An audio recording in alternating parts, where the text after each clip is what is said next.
Thank you, ma'am, for coming through. It's my pleasure. I'm sure you were listening to my headlines and thinking, goodness me, did all these stories have to come through today and talk exactly about the kind of issues that you look to and that come up in the report that you've just released? So let's park that aside a little bit. Let's begin with your report, the main findings. Sure. Well, the title of the report is Power, Platforms and the Free Trade Delusion. So that gives you a hint what it's about. We're talking about imbalances in economic power, particularly caused by concentration. You know, trade is becoming a big firm game rather than a country game. And one of the things that we're seeing is this ongoing anxiety in the global economy. Your story you just had about Chinese tariffs is, raises it's a moot point about, is this a trade war? Are we experiencing a trade war? And the sense of unease in the global economy, because many countries have not got the benefits from trade they expected. Yeah. So we touch on all of these in that report. So the report obviously comes before a lot of the actions that we've seen coming through. But in terms of what it says about where the global economy remains, where are we? Oh, it's a very fragile and precarious state, I would say. It is. We have a disconnect. Try telling that to the Americans, right? Well, economy is roaring 4.2%. It is a giant of an economy, so it's absolutely amazing. Well, I think it's actually not that amazing. The thing is, it looks like a trade war and it looks like trade anxieties, but actually that is a symptom. That is not the cause of what's going on in this anxiety. Really what is happening is that the manner in which trade takes place is the cause of the problems. Because of excessive financialization, what we see is that countries that have been in global value chains, like South Africa, for example, not getting the benefits that you expected in terms of employment. You're seeing hollowing out of important jobs, both what we call the fabrication jobs, in the factory making things, less of those and less value added in those jobs, and also less in headquarter jobs. And other countries are experiencing this too. So the outsourcing that America has carried on for the last couple of decades has caused hollowing out in the American economy too. And very large firms making very large profits but not bringing them home mean that the American population doesn't feel the benefit of trade. Same with other countries also not feeling that benefit. Yeah. So we're seeing, as you are calling it, a hollowing out of some sectors of the economy. At the same time, though, we have seen a recovery in the global economy. I mean, your report goes back to how things have been sort of since 2008. And yet, we do know that many of the countries, in fact, as you are sitting here with us, we're talking about an economic, a technical recession here in South Africa for the first two quarters of the year. Many countries have still not sort of fully recovered from 2008. Is there a pattern to the type of countries that have failed to fully recover and those that have been enjoying the fruits of the post-2008 recovery? Well, of course, in some countries, some sectors have enjoyed the fruits, the ones that were mostly in highly financialized economies making large profits, and some people have benefit, of course, from that. But more generally, yes. I mean, the Chinese economy, for example, could be seen as an example of how to lift billions of people out of poverty.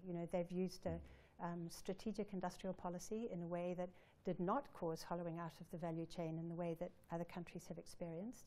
So, they have, I think, some experiences that can be useful to us.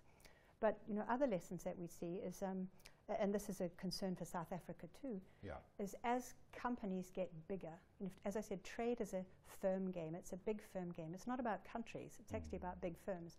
And a small number of firms account for the majority of trade. I think we got something like the top 5 South African firms account for 35% of South African exports, for example. And you get those figures everywhere. So there are concerns about this concentration. And the reason that it matters is that as we get concentrated firms, large firms are able to use this monopoly position in a way that is very negative for labor. And as the labor share of income goes down, that puts one on quite a negative spiral of low consumption, low demand, low investment. So inequality is bad for development. So that's a message that comes out for South Africa as well. What about for the rest of the African continent? I mean, when you look to the trends that you have seen from across the globe, how have they affected the African continent? To what extent have we been able to maybe be in a better position rather than worsened by the globalization? It's true that by being not fully integrated into global financial markets, maybe one can avoid some of the worst consequences. But Right. in fact, you've experienced the massive appreciation and depreciation of the rand. I mean, Yes. that causes very traumatic effects for governments and for firms. Yeah. Countries that are not so integrated or countries that are not so commodity dependent are having a better experience. South Africa still has to diversify more out of mining and into other activities. It's very concentrated in its exports. Yeah. So the countries that have got broader economic base Yeah. have fared better. Absolutely. The countries that have got less inequality have fared better. Yeah. Because labor is a source of demand. It's not just a cost Yeah. to the firm. It's For sure. it's a resource. Absolutely. It sounds to me, simplistically thinking off the top of my head here, that the solution is to bash the big companies. I wouldn't say bash the big companies, but regulate them. Right. I mean, Better. unfettered, unregulated monopoly is never a good thing for the economy. And Roosevelt learned that in the 1930s, and that's what the New Deal was about. It's not easy to regulate these big companies, but if we don't regulate them, we end up getting caught in a kind of a cycle where having extreme economic power enables one to get political influence, which can then help one get more economic power. So, Yeah. this is a negative thing. But the main thing is that the share to labor Yeah. must not decrease, because that's the driving force of the economy. Yeah. And it sounds like it's a key part that needs to be played, has to be played by governments in terms of regulating those companies and creating an environment in which smaller firms are able to thrive. Absolutely. Firms won't regulate themselves. Yeah, 100%. You don't want to make less money, you want to make more. Yes, but this doesn't have to be a bad thing. I mean, we don't want to knock business. Business is an essential partner with government for development, but we're trying to get a better balance between labor and capital. And when too much of the share goes to capital and not labor, the problem is it's not reinvested. If we could say, by having low tax or by having high profits, we're actually going to reinvest that in productive activities, well, one would say this has been beneficial. But actually investment has fallen as these profits have risen. So it's not supposed to be that way. 100%. Let's leave it there for today. Thanks very much indeed for joining us, ma'am.